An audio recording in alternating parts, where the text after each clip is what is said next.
bring their ass here and start building them desks and stuff in America, because he's gonna make America great again. Let's go, Donald Trump. Politics like that? Nope.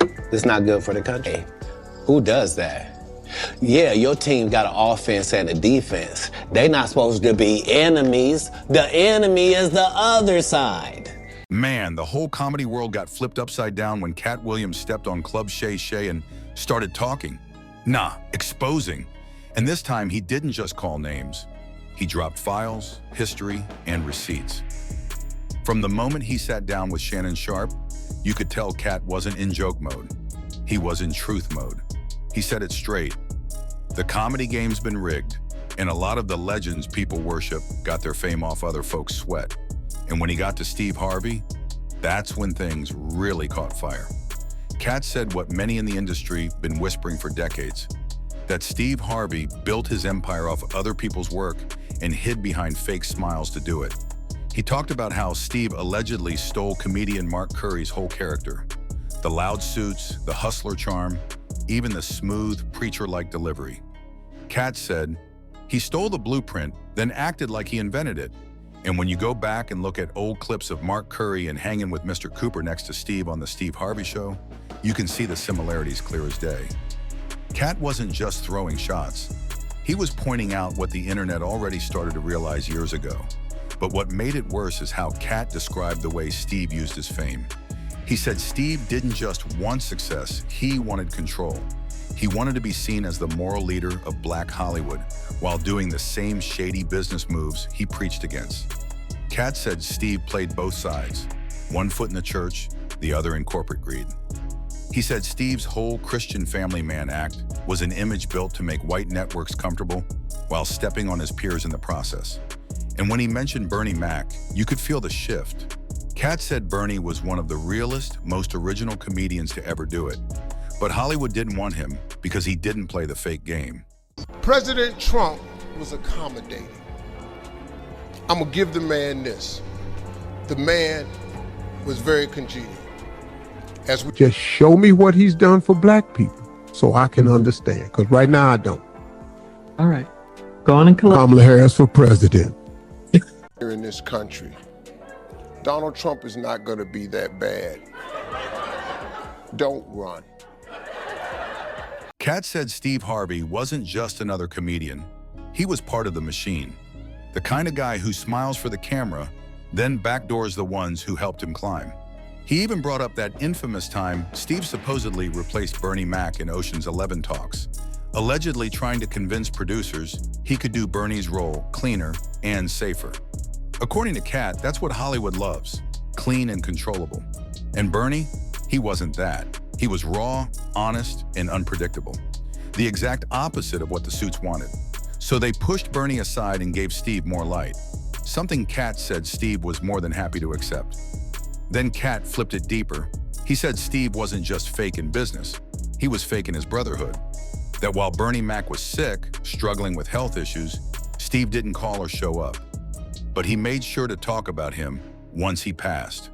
That right there hit people different, because fans always thought those two had love for each other. But according to Katt, it was all front. That Steve only shows love when cameras rolling. The internet went crazy replaying that part. People started pulling up old Steve Harvey interviews, comparing timelines, and realizing Katt wasn't just talking, he was telling truths that had receipts. One fan tweeted, "Katt Williams just said what Bernie Mac couldn't." Another said, "Steve Harvey been using the church as PR his whole career." And that's what made this interview so dangerous. Katt didn't need gossip, he had the truth, and the world could finally see the cracks in Steve Harvey's good man image. When 25 years ago, he was making $3,000 a show in cash. People, he used to be homeless. That's my story. That's not his story. Steve Harvey wasn't never homeless. We're making all black men think he got the best lineup in the business, and it's a man unit. And doing 5 shows a week. They just tell the story. After that first bomb, Katt didn't slow down. He just got more surgical. He said the problem with Steve Harvey wasn't just his fake image, it was how he used that image to manipulate people. He said Steve was the type of dude who preaches faith and morals while doing backdoor deals to stay relevant. And the wild part? Katt said Hollywood rewards that kind of behavior. They don't want the real ones who speak up. They want the polished puppets who'll do whatever it takes to keep a check coming. Katt brought up Steve's rise after the Kings of Comedy, saying that while Bernie Mac was the heartbeat of that tour, Hollywood tried to make it look like Steve was the star. He said, Bernie was the soul, Cedric was the wit, DL was the logic. Steve was just the suit. That line broke the internet. Fans started pulling up footage from the old tour, realizing Bernie was the one who had the crowd screaming the loudest while Steve tried to play MC like he was running a talk show. Katt said the industry used Steve because he was safe. He wouldn't make waves, he wouldn't question power, and he knew how to play nice when the cameras came on. Then Katt hit a nerve when he talked about how Steve treats other comedians. He said Steve's known for giving backhanded compliments, the kind where he smiles while cutting you down. Katt said, he'll say you talented, but tell the network you're too raw to be trusted. And when you look at the comedians who came up around Steve, people like Monique, Ricky Smiley, and Cheryl Underwood, a lot of them had similar stories about feeling played or betrayed. Katt said Steve positions himself as the gatekeeper for black success in Hollywood, but all he really does is control who gets in and who gets blackballed. Never talk about it. I'm not that controversial. This is sad. We've never been here before. Be a movie star. There are 30,000 new scripts in Hollywood every year. Not one of them asks for a country bumpkin black dude that can't talk good over KB and look like Mr. Potato. Never been at the point where neither option is good for us in real life. No. This is a different conversation. This is, would you rather go back with your ex or would you rather go back? That's when he mentioned Monique, and you could hear Shannon Sharpe almost choke. Katt reminded everybody how Steve told Monique on live TV that she should choose integrity or the bag. Katt said that was the fakest line he'd ever heard. How you a man of God telling a black woman to bow down for a check, Katt said. That clip alone lit social media on fire. People were reposting it with old clips of Monique crying, talking about how Hollywood turned its back on her. And when you put all those puzzle pieces together, it made sense. Steve played the company man, while people like Monique and Bernie Mac got punished for being real. But Katt wasn't just exposing Steve for himself. He was speaking for every comic who ever got blacklisted for being honest. He said the comedy world got too political, too controlled, too fake. He said, you can't even tell the truth in jokes no more. You gotta get permission. And that's what hit home with fans. Because deep down, everyone knew Katt wasn't lying. He's been saying the same things for years. He just never had a platform this big to say it on. Now, with the whole internet tuned in, he let it all fly. By the time that segment ended, Steve Harvey's name was trending worldwide. People were calling him Hollywood Steve, Suit and Script Steve, even Saint Steve of the networks. And Katt, he was getting called the voice of truth. Fans said every decade gets one truth teller, and right now, it's Katt Williams. And then stole everything Mark Curry had. Now Steve got a sitcom where he the principal and he wear same Steve that went to go watch Mark Curry do his whole sitcom. As the fallout grew, the streets, the blogs, and the fans started doing what they always do, digging. They started replaying old clips, watching old interviews, and connecting dots. And what they found only made Katt's story stronger. In one resurfaced interview, Mark Curry himself confirmed that Steve Harvey copied his style. He said, Steve took my show, my jokes, my whole vibe, and ran with it. That was the exact thing Katt had just said. Another clip showed Bernie Mac talking years ago about how Hollywood was full of snakes smiling in your face. Fans now believe he was talking about Steve. It was like every quote from the past started making sense in the present. Katt also pointed out how Steve's career switched directions right when the game changed. He said, when the jokes stopped hitting, he became a preacher. And honestly, that's facts.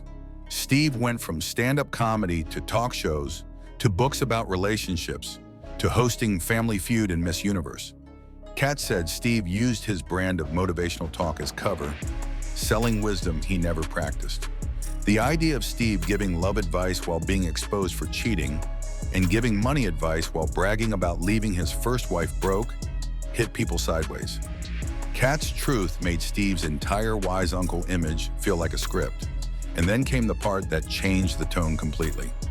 Katt said Steve's whole good guy act was Hollywood's creation, that behind closed doors, he was a completely different man. He talked about assistants quitting, comedians saying they weren't allowed to be funnier than him, and how Steve allegedly used his connections to keep certain people off stages. That's when fans really started connecting dots. Old school comics started popping up in comment sections saying, "We've been knew this." One even said, "Katt just said what every comic's been scared to say since 2001. The more the internet listened, the more Steve's mask cracked. Clips of him laughing awkwardly on Family Feud or preaching on his radio show started getting turned into memes. The man who once stood for inspiration was now being dragged for hypocrisy.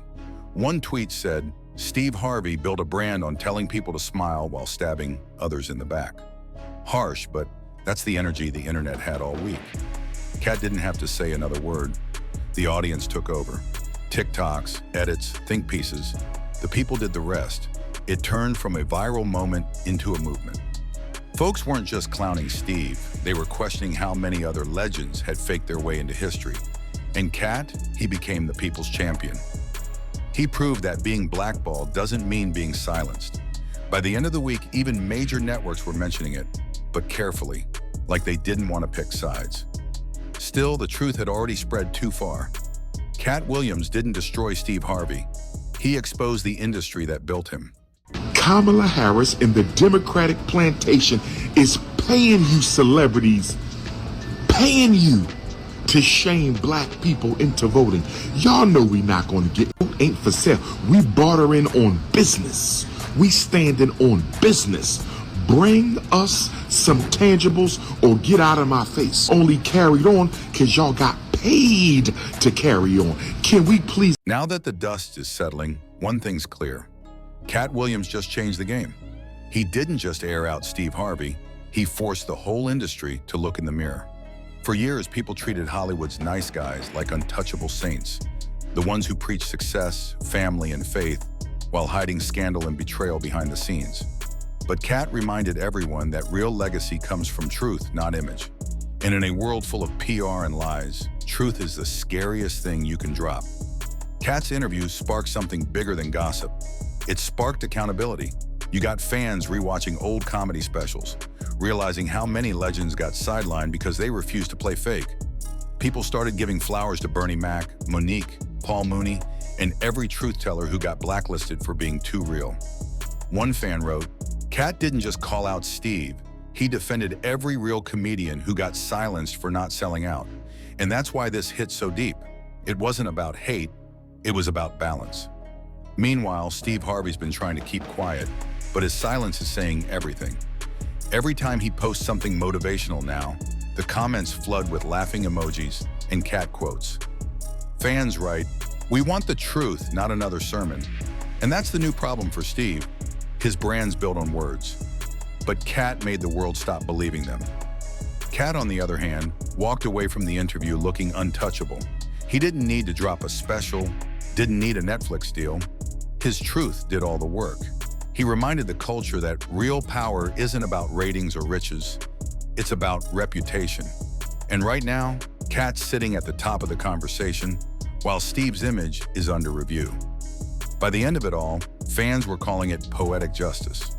The loudest, flashiest clean man in comedy just got outshined by the one Hollywood tried to bury. It's like karma finally caught up. Katt said it best toward the end of his interview. "You can fake a lot of things in life, but you can't fake energy. And my energy been the same since day one." That's the realest mic drop of 2025. So yeah, this wasn't just an interview. It was a moment.